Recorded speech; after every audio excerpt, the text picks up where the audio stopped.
Check the form your grandchildren bring home at the start of each new school year. There is a section you never used to have. Nut-free, dairy-free, wheat-free. Staff trained in what to do if a child's throat begins to close. The EpiPen in a name box in the office. A laminated sheet on the classroom wall that wasn't there 30 years ago. In 1975, most British GPs went an entire career without treating a child for anaphylaxis. Food allergy was so uncommon that many doctors had only encountered it in a textbook. Today, roughly 1 British child in every 12 carries a diagnosed food allergy. Emergency admissions for severe reactions have more than doubled in a generation. Peanut allergy alone has nearly tripled. 3 things change the picture. The second is painful to understand. The third was already in motion before any of these children were born. Britain in the early 1970s was not a country that worried about germs. You were out from after breakfast until it got dark. Nobody asked where you were going. You went. You came home through the back door, left your wellies by the step, and your mother handed you your tea without asking whether you'd washed your hands. Sometimes you had. Often you hadn't. It made no difference either way. You drank from hose pipes in the summer. You shared bottles of Tizer at the end of someone's garden. You fell off walls and picked yourself up. The milkman's horse on the Tuesday round got stroked by every child on the street, and none of them thought to wash their hands before breakfast. Dettol was in the medicine cabinet for cuts. Flash was under the sink for the kitchen floor on Saturdays. Nobody reached for either of them every hour, on every surface, every time, and in every packed lunch in every school in Britain. Marmite on white, or jam, or cheese and pickle, eaten with muddy hands, on a playground, next to 30 other children with muddy hands. Nobody thought anything of it. There was nothing to think. Then, between the late 1980s and the early 2000s, 3 things arrived. Not announced, not debated. One by one, they changed what a British childhood was made of. The first thing. Open the cupboard under any British kitchen sink in 1993 and you would find something that hadn't been there in 1973. Antibacterial surface spray, antibacterial hand wash. A product designed specifically to kill microbes on worktops, on the high chair, on the changing mat. Dettol had expanded out of the medicine cabinet and into the kitchen. Flash had launched its antibacterial range.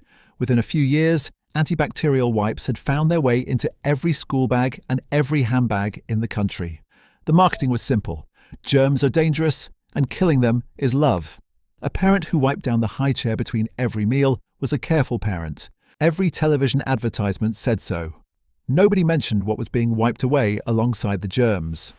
In 1989, a British epidemiologist named David Strachan published an unusual paper in the British Medical Journal. He had studied the childhood health records of 17,000 British children, and he had found a pattern that didn't fit the accepted story. Children with more brothers and sisters had lower rates of hay fever and allergies. Not because of their genetics, because they had more contact with the ordinary mess of the world. He called it the hygiene hypothesis. The immune system has to earn its judgment. Every germ a child meets, every bit of garden soil, every shared bag of crisps, the immune system is filing it. Safe, not a threat, nothing to worry about here. Accumulate enough of those early verdicts and the immune system grows up knowing what it's looking at. Without them, it keeps guessing. When it guesses, it gets things wrong. Treating pollen, dust, a perfectly ordinary peanut as though they were something to be afraid of. British child raised in an antibacterial home in 1998 was encountering fewer bacteria in a whole year than a British child in 1975 met in a single afternoon playing out. The cleaning industry was not trying to cause allergies. It was selling something that genuinely felt like progress. But while parents wiped down every surface they could reach, the bacteria a child's immune system needed to encounter were being cleared away before they ever arrived. Subscribe if you haven't, because the second thing on this list is the one most people find hardest to sit with, and the third started somewhere you wouldn't expect. The second thing. In the 1990s, the Department of Health issued guidance that parents read, followed, and trusted completely. It was careful advice given in good faith based on the best understanding at the time. It told families with any history of allergy to keep peanuts away from children under the age of 3. Mothers were advised not to eat peanuts while pregnant or breastfeeding if allergy ran in the family. The peanut was presented as a risk, something to approach only when the time was right.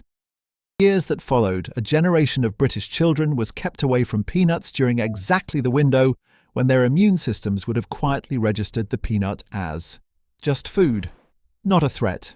Leave it alone. Without that early introduction, something different happened. The immune system encountered peanut protein later, without the context of early familiarity, treated it as something it had never encountered before, something worth fighting. The guidance was eventually withdrawn, but a generation had already grown up under it. In 2015, a research team at King's College London published results that changed the conversation permanently. The study was called LEAP, Learning Early About Peanut Allergy. They gave one group of high-risk babies small amounts of peanut protein from the age of 4 months. The other group was kept away from peanuts entirely, as the old guidance had instructed. By the time the children turned 5, those who had been introduced to peanuts early were developing peanut allergies at less than a fifth of the rate of those kept away. The answer had been here all along, found at a British hospital, by British researchers, on British children. The parents who followed the original guidance had done nothing wrong. They had read the leaflet in the waiting room and trusted the advice and done exactly what careful parents do. That is what makes it hard to think about. Not blame, just the particular sadness of well-meaning people following the wrong map, in good faith, all the way in. If it is landing somewhere you hadn't expected, hit like. It takes 3 seconds, and it's what tells YouTube this film is worth putting in front of someone who's been wondering about this. The third thing. It's before any of these children were born. In 1970, fewer than 5 in every 100 births in Britain were by caesarean section. By 2020, that figure was approaching 30 in every 100. 1 in 3. There are genuine medical reasons behind many of those decisions, and this is not a case against any of them. It is about one detail that went mostly unmentioned. When a baby is born in the ordinary way, it passes through a specific corridor at the moment of birth. In doing so, it picks up a very particular collection of microbes from its mother, bacteria that have been passed this way through every generation of every family for as long as human beings have existed.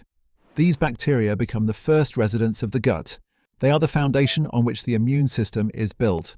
A baby born by caesarean does not get that transfer. Its earliest gut bacteria come from the surfaces of the delivery room, from the air, from the hands of the people present. For most British history, this mattered less. Whatever a baby missed at birth, it caught up with later, crawling on the kitchen lino, chewing things it shouldn't, spending time in the garden, being passed round at a Sunday family gathering. The gut sorted itself out. By 2000, that catch-up had quietly stopped working. The house was antibacterial. The garden was managed rather than explored.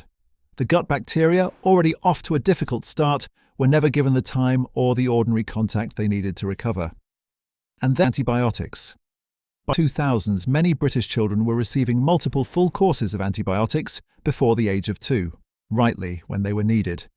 But each course also cleared out large portions of the gut microbiome the body had been working to assemble, bacteria that would not be fully replaced. 3 things, arriving in the same years, reinforcing each other. The antibacterial products stripped the bacteria from the surfaces. The health guidance removed peanut from the diet at exactly the wrong moment. The antibiotics cleared the gut when it was still being built. The immune system of an entire generation grew up without what it needed to learn from. There is a group of children in Britain who missed most of this.